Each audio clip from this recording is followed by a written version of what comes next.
Shalom, shalom. All praises going honor be unto Yahweh Shem Shai, by Hashem Rakakadash. Double honors unto the apostles and the elders of GMS. Salutations to all the Yakim, my fellow laborers who do this work in truth and sincerity, hazarding their lives to do so, to the confusion of faith that are joined among our ranks, the scattered Israelites that look like the other nations. All right, and to the hopeful elect and the Akwath that are listening and learning, the Akwathium. All right, to you I say shalom. This is a response to many videos. The first video being a response that I did to Therefore Be Zealous, which I believe is a brother from Men of Valor, about Pastor Anderson.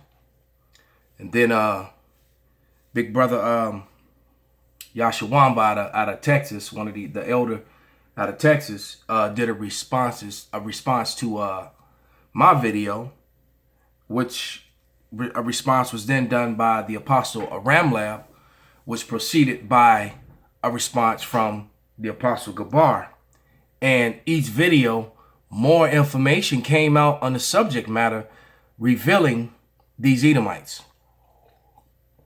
So Apostle Gabar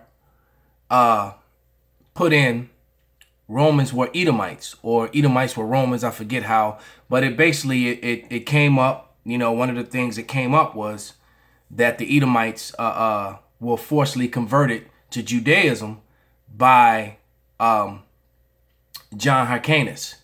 So I decided to put in the Hasmonean dynasty, because, you know, Esau loves to use this term ruddiness as a defense, and which is a Newspeak definition, which I learned about Newspeak from the Apostle Gabar. All right.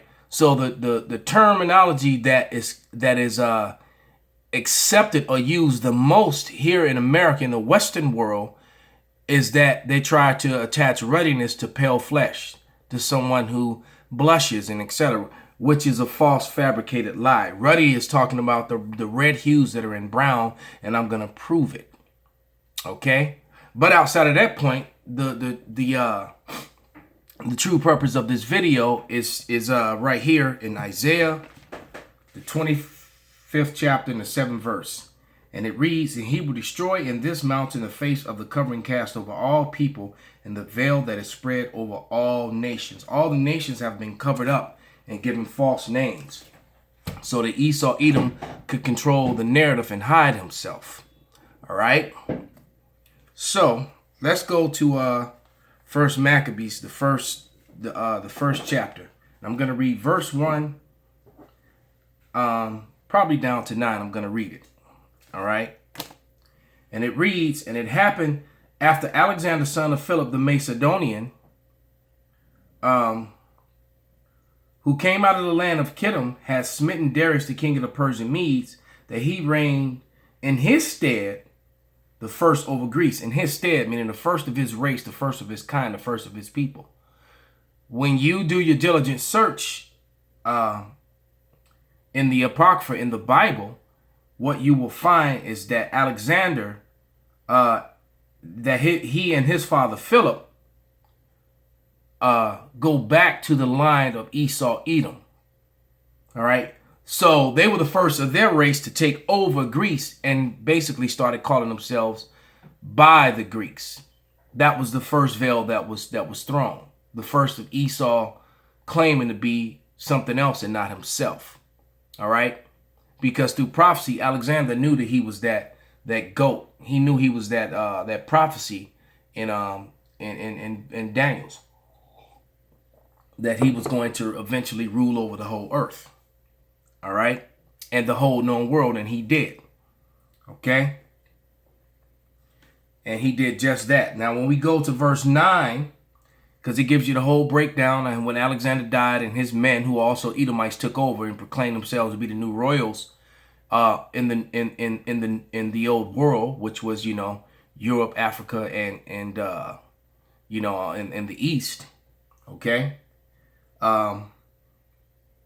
After he died, they took over. And this is verse 9. It says, "And after his death, they all put crowns upon themselves, so that their sons after them many years, and evils were multiplied in the earth. All right. So in the earth, evils multiplied when the Edomites came into rulership. Now, when you're looking at this Hasmonean dynasty, it gives you the whole story and the breakdown of what's in the Maccabees. For you people who try to discredit the Apocrypha is in your secular history. All right. It even gives you scriptures when you go to certain part. Like right here, I click on this and it's telling me, hold on, let me just go down. So it's giving you the whole breakdown of what was going on, how they became Hellenized as by Seleucid rule over Israel. The Seleucids did horrible things to us. He built the gymnasium, circumcision. See, when you click on it, it gives you scripture and things of that nature. All right. Religious male circumcision. Let me click back. All right. So it gives you all that breakdown. So, and the history and the horrific things and the battles and the fights, and the Maccabees were fighting back and forth. Antiochus against Jerusalem, Maccabean revolt, right?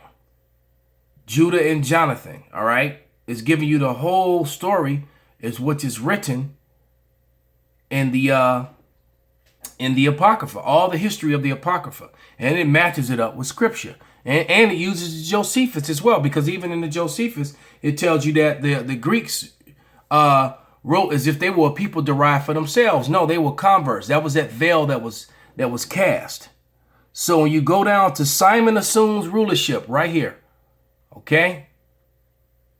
When it goes to Simon assumes rulership, and then it comes down to Hasmonean expansion, all right? And we keep going.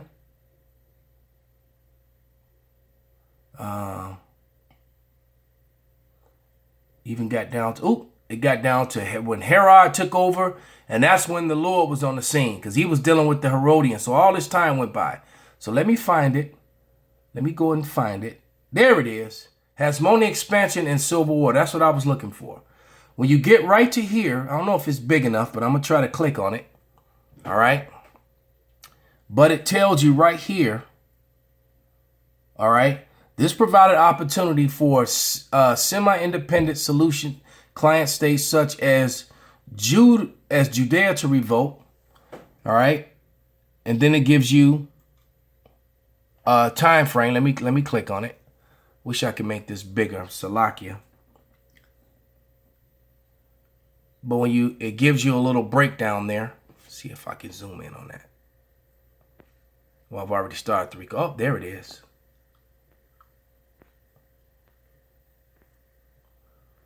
There we go. All right. So,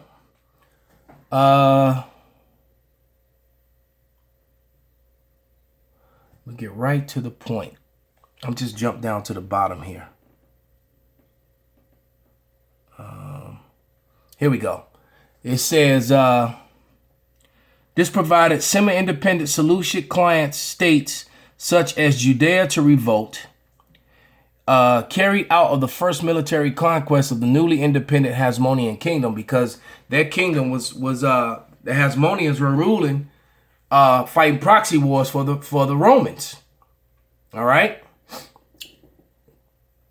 Until they came and killed John Hyrcanus and took over.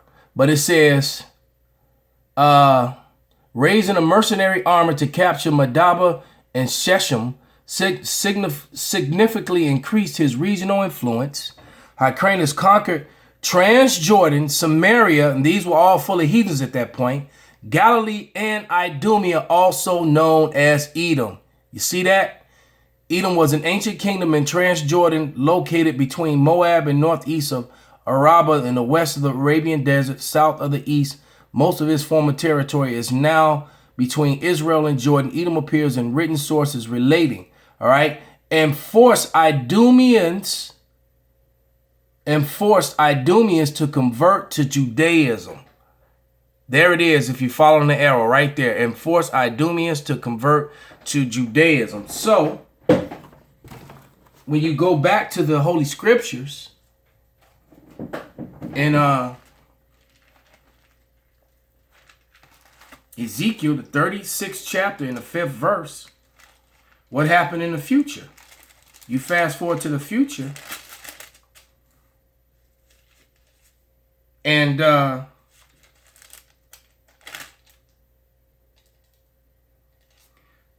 Idumeans appointed Israel into their possession. All right, this is Ezekiel 35:6. Okay, let me see if I can get close on that.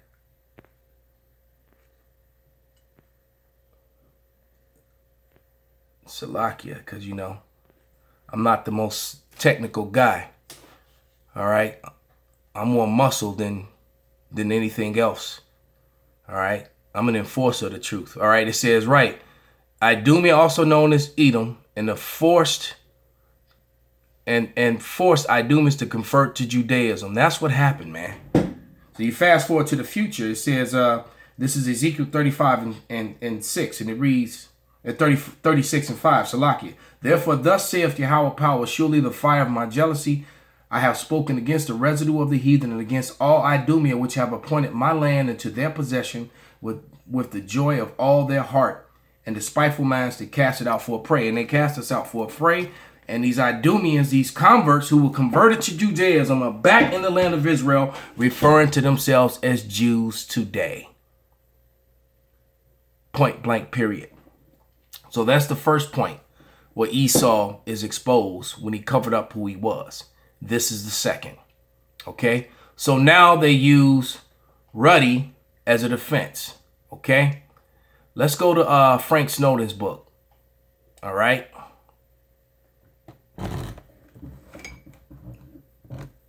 There we go. In the books Blacks in Antiquity by Frank Snowden Jr. When you go to page 8 and page 153, it reads in the first paragraph on page 8, it reads, the color varying from reddish brown to deep brownish black, tightly curled and wiry hair described as woolly, frizzy, or kinky, broad, flattened noses, thick lips, usually puffed and everted prognatism, often mark the subnasal region. These were what the people looked like. So the woman on the left, all right, the darker one, brown hues. And all of a sudden, these became, why? Because of Alexander. So it went from, if you're looking at the finger point, all right, the Greeks went from being dark like this to pale like this. Why? Because of what was done by Alexander and the Edomites. They drove the dark brown, ruddy people, the real, and then they referred to themselves as that. Basically, you fast forward to the future with newspeak definitions. Let's go to page 158 now. Page 152 at the bottom. The bottom, and then it goes over to the top of 153. All right, and that's why I have the book, so you can go and look for yourself. That's why the book is being displayed on the screen here.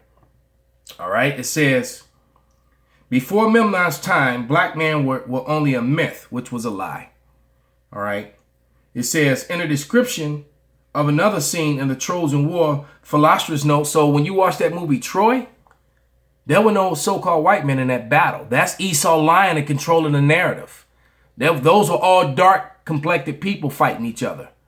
All right? Because Alexander didn't come and conquer that land in that area until 33 years after the Trojan War. Facts. Okay? The pure black of Memnon's face shows a certain ruddiness and adds in Ethiopia, Memnon was transformed into a statue of black marble. All right.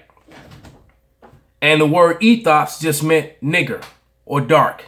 Nigger just meant black. No, it didn't. That's another newspeak definition. Nigger didn't mean all this negative connotation that it has today. It just simply meant someone who was dark. That's what Esau changed it into it. You know, he changed the definition into that lie. Okay. To prove that, let's go to the New Testament, Acts the 13th chapter. I turned right to it and then I lost it. But this is Acts 13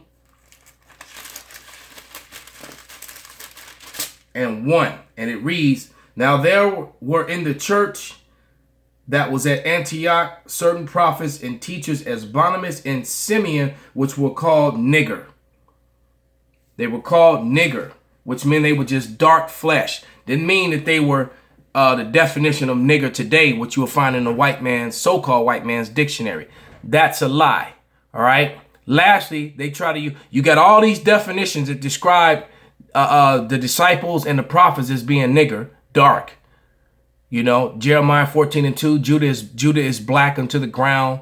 Lamentations 4:8, their visage is blacker than a coal, you know, and many more scriptures like that. And then they'll try to use King David being ruddy. We just read what ruddy means. All right. Dark, brownish. So also, let's go up here. Just put in ruddy people. And let's see the images that pops up first. All right.